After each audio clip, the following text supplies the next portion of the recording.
Opposition to the nomination of Jameson Greer to serve as United States Trade Representative. If confirmed, he'd be the top official on one of the President's signature issues, trade and tariffs. Donald Trump was elected president largely on the promise of lowering prices for American families and remaking the global economy to America's benefit. 6 weeks into his president, what he has shown is a willingness to impose staggering costs on our families, workers, and businesses in order to settle scores on issues that have nothing to do with trade or the economy.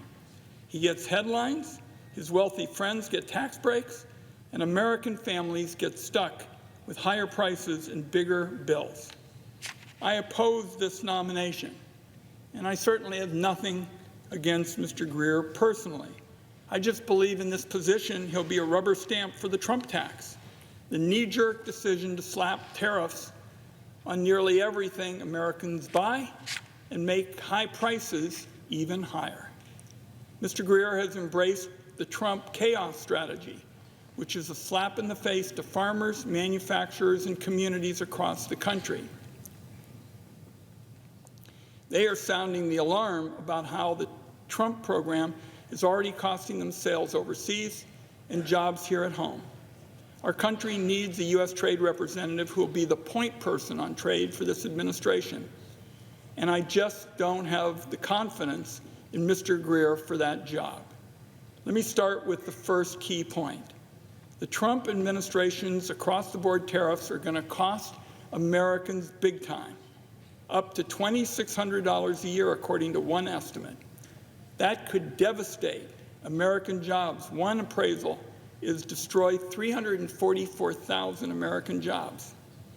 Donald Trump has already ordered tariffs on Canada, Mexico, and China. The China tariffs went into effect last month.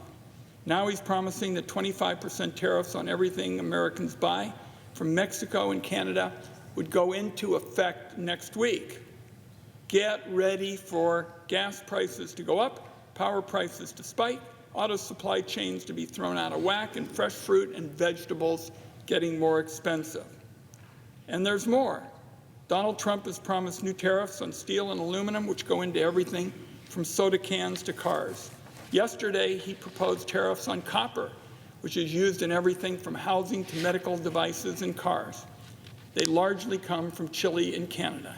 And he's pushing something called reciprocal tariffs on maybe everything. The only thing we can be sure about with Trump tariffs is that they're going to hit working Americans the hardest. Donald Trump, Elon Musk, and their billionaire friends are barely going to notice the price hikes. And if you ask people at a Fred Meyer store in Gresham, Oregon, or buying groceries in Charlotte or Kalamazoo, they don't need an economist to know that Donald Trump isn't helping prices. Less than a third of Americans approve of the job Donald Trump is doing on inflation, according to a poll released this week. Consumer sentiment, a particularly important measure, fell by 10% this month. More and more Americans are rightly worried that tariffs are going to drive more inflation.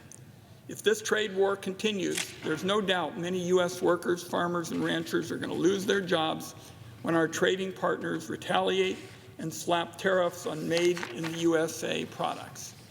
That's what happened the last time Donald Trump was in office. American producers of everything from rice to bourbon to motorcycles got hammered. They sold less overseas, made less money, and workers ended up paying the price.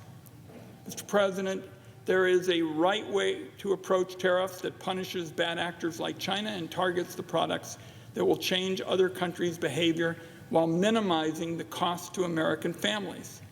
The Trump administration is doing the opposite. He's maximizing price spikes for regular Americans with no plan or strategy. So one other point with respect to trade chaos. Mr. Greer has endorsed this, and it's already hurting farmers and small businesses. Now, I had 4 town hall meetings in my state recently and talked with lots of small business and farmers. I'm hearing one message over and over again. They are already losing sales and losing markets to Donald Trump's bluster. Last year, our state exported $34 billion in blueberries, hazelnuts, and other goods overseas, almost an all-time high. Now, instead of building on that success, our producers and innovators prepare for the worst. And this story comes up again and again. The Washington Post quoted an Iowa farmer who's seen prices of seed, fertilizers, and equipment increase while prices for soybeans are flat. Our goal is to make Iowa and U.S. soybean farms profitable, said this Iowa farmer. And to do that, we need the international markets. We need to keep growing demand. The state economist in Georgia said this month that the greatest to that state's economy, and I'll repeat, the greatest threat to the economy, is Trump's trade threats. Tariffs mean higher prices for consumers, while trade wars mean other countries buy less of what Georgia makes, including aerospace components, pulp and paper, machinery, and auto parts. Pittsburgh-based aluminum manufacturer Alcoa said Trump's tariffs will cost 100,000 jobs in the United States and won't lead to more production here. This is bad for the aluminum industry in the United States. It's bad for American workers. Not according to some member of the Senate, but that's what the Alcoa president said.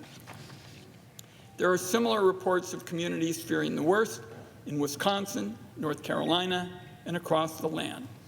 One final reason I oppose the Greer nomination, and it's not clear to me as my concern in this area that he'll be the final voice in the room with Donald Trump on trade. There are an awful lot of trade cooks in that kitchen. Peter Navarro, Treasury Secretary Bessent, Commerce Secretary Lutnick, all have claimed responsibility for trade. It reminds me of an old saying that gets attributed to John Madden. If you got 2 quarterbacks, you have none. Well, if you have 4 trade chief officials, you have none.